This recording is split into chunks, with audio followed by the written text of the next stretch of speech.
안녕하세요. 네마담입니다. 오늘은 김병수님의 감정의 온도에 대해서 읽어보도록 하겠습니다.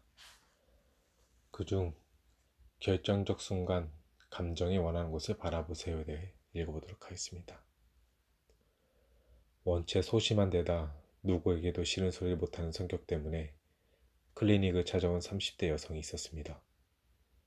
직장 동료들과 원만하게 지내기 위해 자신의 감정을 숨겨왔다고 하더군요. 마음에 들지 않은 의견에도 반대하지 않았고 싫다고 느껴도 겉으로는 절대 티를 내지 않으려 했었답니다. 그러다 보니 은주 씨는 무표정한 얼굴에 감정 없는 사람이 되어버렸습니다. 은주 씨는 도대체 속을 모르겠어. 무슨 생각하고 있는지 알 수가 없다니까. 직장 동료들과 상사는 그녀를 믿을 수 없고 이상한 사람으로 여겼습니다. 감정을 솔직하게 표현하지 않고 감추는 것은 내 감정을 있는 그대로 표현하면 다른 사람들이 나를 싫어하게 될 거야 라는 믿음 때문일 때가 많습니다. 내 감정을 숨기고 다른 사람에게 동조해주기만 하면 상처받지 않고 안전해질 거라고 믿는 것이지요. 그런데 과연 그럴까요? 솔직한 감정을 드러내지 않으면 인간관계가 원만해지고 직장생활도 승승장구하게 될까요? 감정을 표현하지 않고 사는 것은 아무 맛도 향도 없는 맹물처럼 사는 사람과 같습니다. 당장은 갈등을 피할 수 있고 얼굴 붉힐 일도 줄어들겠지요. 하지만 맹물처럼 자기 감정을 숨기고 살다 보면 사람들 틈바구니에서 이리저리 휩쓸려 다니다가 나라는 사람의 존재감은 사라져버립니다. 흐르는 물처럼 자기 경계가 없는 사람이 되어버립니다. 좋고 싫음에 선명한 자기 색깔을 드러내지 않으면 사회적 정체성도 흐려지고 맙니다. 솔직한 표현이 없다면 다른 사람들은 속을 모르겠다라고 말할 수밖에 없습니다. 감정을 숨기기 위해 마치 감정이 없는 사람처럼 무표정하게 있다 보면 얼굴 근육이 경직됩니다. 마치 가면을 쓴 것처럼 말이지요. 감정을 억압하면 긴장을 일으키기 마련이니까요. 가면 같은 얼굴을 쓰고 상대방은 어떻게 생각할까요? 신뢰를 쌓아가기 어려운 사람이라고 생각합니다. 뭔가 다른 생각을 숨기고 있는 것이 아닌가 하는 의심을 품게 됩니다. 자신의 감정을 인식하지 못하고 표현하지 못하는 것을 감정 표현 불능증이라고 합니다. 감정 표현 불능증이 있는 사람은 감정을 언어화하지 못합니다. 감정을 느끼는 것을 창피하게 여기기도 합니다. 평소 남자다움을 중요하게 여기는 박 부장은 자신에게 슬픔이나 외로움 같은 나약한 감정은 없다고 여기며 살아왔습니다. 과연 그럴까요? 자신의 감정을 부정하면 그 감정을 엉뚱하게 해석하게 되고 결국은 부적절한 방식으로 표현하게 됩니다.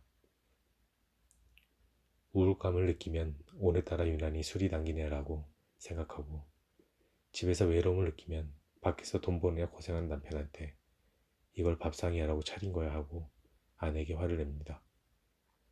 공허함을 쇼핑 욕구로 잘못 해석해서 허무하고 무의미하다는 느낌이 들 때마다 백화점으로 달려가거나 멀쩡한 휴대전화기를 최신형으로 바꾸기도 합니다. 불안을 나약함의 증거로 받아들이는 사람은 불안을 느끼면 분노로 불안을 덮어버립니다. 슬픔 때문에 자신이 무너질까봐 두려워하는 사람은 슬픔을 불안이 나는 감정으로 속입니다. 분노를 두려워하는 사람은 분노가 생길 때마다 죄책감을 느낍니다.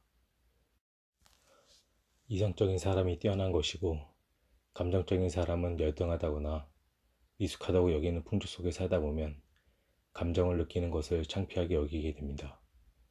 감정을 속이거나 없는 셈 치는 것에 익숙해져 버립니다. 감정을 억제하는 것을 당연하게 생각하고 특히 부정적인 감정은 더더욱 드러내지 않아야 한다고 믿는 사람들, 감정을 드러내지 않은 것을 무슨 숙제나 의무처럼 받아들이는 사람들, 이렇게 살다 보면 감정 독해력이 약해집니다. 마음의 눈에 감정이 보이는데도 그것이 뭘 의미하는지 읽을 수 없게 됩니다. 명문대를 나와 높은 사회적 위치에 오는 사람들 가운데 이런 이들을 드물지 않게 봅니다. 자신의 기본적인 감정조차 있는 그대로 인식하지 못하고 비뚤어진 방식으로 표현하는 사람들이 적지 않습니다. 이런 사람은 힘과 지위로 타인을 지배할 수 있을지는 몰라도 진정한 신뢰관계를 맺지 못합니다. 자기 감정조차 올바르게 해석하지 못하는 사람이 어떻게 다른 사람의 감정을 제대로 읽겠습니까? 타인의 감정을 올바르게 읽고 그에 맞춰 반응하는 것은 인간관계의 전부라 해도 틀리지 않습니다. 감정은 결국 사람들과의 관계 속에서 만들어지는 것입니다. 사회를 결속시키는 힘은 이성이 아니라 감정입니다. 인간이라는 종이 지금까지 지구상에 살아남아 진화할 수 있었던 건 감정의 힘으로 집단을 유지할 수 있었기 때문입니다. 자신의 감정을 있는 그대로 받아들이고 표현하세요. 그리고 결정적인 선택의 순간에는 감정이 가리키는 곳을 봐야 합니다. 그 느낌을 믿어야 합니다. 감정을 억압하고 왜곡하고 잘못 잊지 않는 한 감정은 언제나 옳은 길을 알려주는 법이니까요. 김병수 씨는 삶의 온도를 조절하기 위한 해야 할 일에 대해서 감정을 표현하는 세 가지 법칙을 얘기했는데요. 먼저, 감정을 의견처럼 말하지 않기. 자기 감정인데도 확신하지 못하고 불안한 것 같아요. 의욕이 없는 것 같아요 라고 말하는 사람들을 종종 봅니다. 내 감정이고 내 마음이니까 보다 분명하게 표현해야 합니다. 슬플 것 같아요가 아니라 슬픕니다 라고 말이죠. 내가 원하는 것도 마찬가지입니다. 점심은 뭘 먹고 싶나요? 라고 하는 질문엔 아무거나 괜찮아요 라고 자기 감정 흐리거나 일식은 안 좋을 것 같은데요 라고 딴 사람 의견 말하듯 하지 마세요. 일식은 싫습니다. 전 칼국수가 좋습니다 라고 정확하고 확실하게 표현해야 합니다. 두 번째, 상대방을 비난하지 않고 나는 으로 말하기. 내 감정을 표현할 때는 나는 뭐뭐라고 말합니다. 나는 내 감정에 대해서만 말할 수 있습니다. 너는 어떻다, 너는 어떤 마음인 것 같다. 이런 표현은 갈등만 키웁니다. 예를 들어 친구가 나와 한 약속을 잊었을 때 약속도 잊어버리고 넌 왜 이렇게 무심하니?가 아니라 내가 약속을 잊어서 나는 속이 많이 상했어 라고 말하는 겁니다.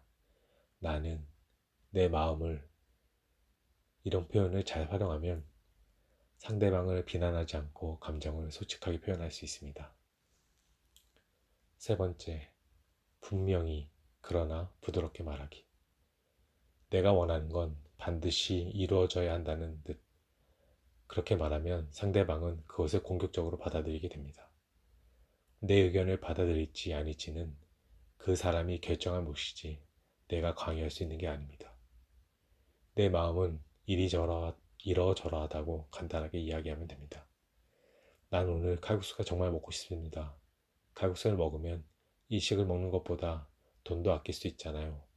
이렇게 말하면 내 감정도 충족되고 상대방에게도 좋은 점이 있다는 것을 알려줄 수 있겠지요. 이상 김병수님이 지은 감정의 온도 중에서 결정적 순간 감정이 원하는 곳을 바라보세요를 읽어보았습니다. 감사합니다.